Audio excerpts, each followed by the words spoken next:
Hello everyone and welcome to HR Quest. This is Kaushik here. I'm going to share some key insights on how to create an impact and leave a lasting impression on the interviewers. Well, before your interaction starts, the first thing that a lot of people ignore, and I have observed it very closely, the moment you step into the conference room, or let's say the interview hall, or let's say in someone's office, the moment you open the door, I've seen people banging it so hard, also leaving it ajar.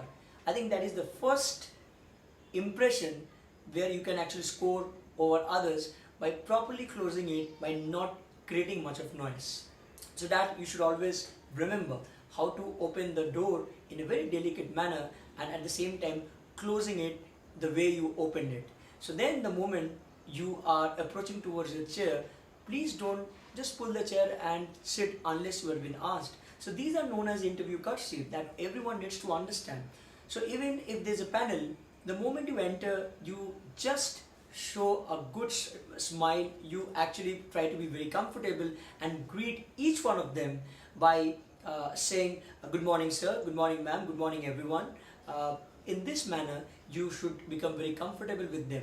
So remember, you should not sit unless you have been asked to sit. So you should stand and greet them, and greet as a panel, or greet even personally. That's fine. Now the second point is, the moment you are being asked to sit, the way you sit. The moment you sit, then ensure that you feel comfortable and you start looking at everyone. We call it maintaining a very positive eye contact. So the moment you have been asked to sit, and if you are carrying any credential, don't exactly get confused where exactly to keep it. You just keep it in front of you on the table or just aside, but don't actually create a kind of hassle out of it. So these are very small things that we would start creating a lasting relationship. So I'm going to, apart from these 2 points, I'm going to speak specifically about 4 important things that you should always remember at the time of interview. And it starts with your power dressing. It is often said that if you really want to impress somebody, the first thing you should always understand is the way you should look, because you dress yourself, you beautify yourself only because others get impressed. You should always feel good about yourself, that if you're well dressed, others will feel of looking at you more. So that is where exactly the impression starts happening, and that's why you should choose very good material at the time, or very good attire, I meant to say, at the time of interview.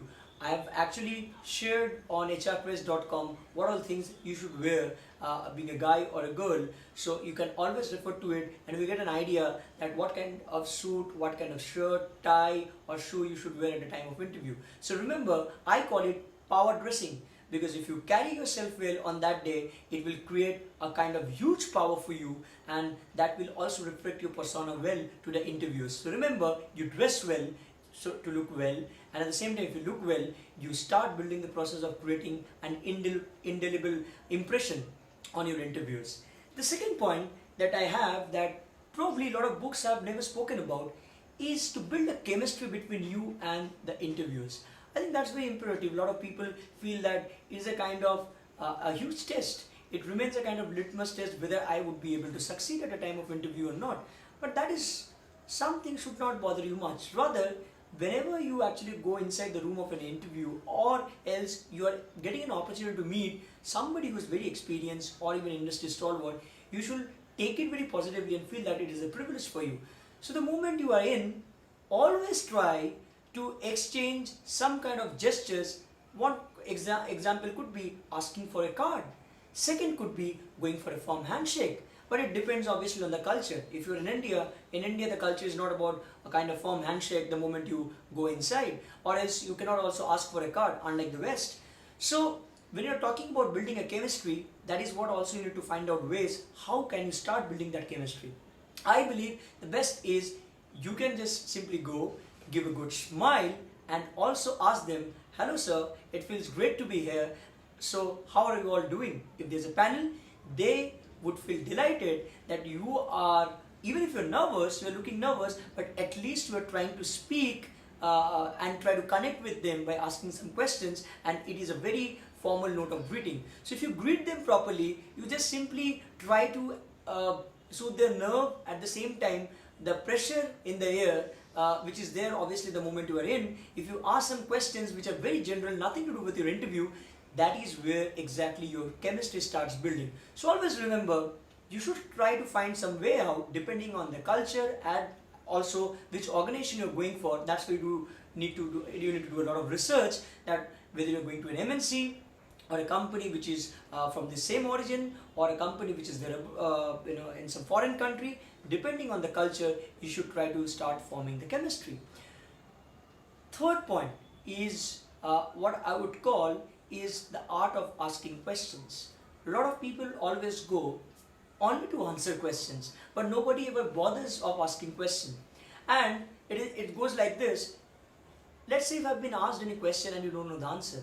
I remember a long time back when I was asking, I was interviewing some students, and I probably tried asking everyone, why do you understand, or what do you understand by the term called peninsula?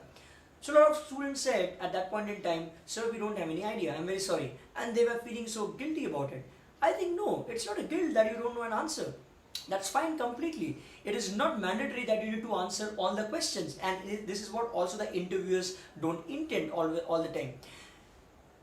It is always a fact that a lot of interviewers, those who are smart interviewers, they don't intend to ask questions only as a form of harassment. They also ask questions so as to educate themselves, because they want to connect with the young minds. And out of their willingness or inclination to learn something, they also can ask questions to you. So you should take it very positively and should consider it to be a great opportunity of building that chemistry. So even if you are unable to answer a question in a very nice tone, you can ask, sir, I'm very sorry, I don't know the answer, but I would really appreciate if you could just enlighten my thoughts and views by giving the right answer to it if possible. These kind of words would improve your ongoing interview, at the same time will build a very good chemistry between you and the interviewer. So this is what exactly I believe is not only building the power of chemistry, at the same time you should always start asking good questions if you ever get stuck. And I always believe that it is all about power of brevity. So there's a principle called KISS, keep it short and simple. And when you are being asked any question, you should also keep it very, very simple. If you're trying to keep it simple, then only they would actually get satisfied. So no need to stretch your answers, no need to elongate your thoughts, rather you try to speak with the power of brevity. And one point that I would like to add on before I actually say goodbye to you for today is the power of giving examples to justify your achievements, hobbies, thoughts, so on and so forth. I call it a kind of STAR principle that you can always refer to. I've elaborated on hrpress.com that how you should speak with inferences, how should you speak with some good examples.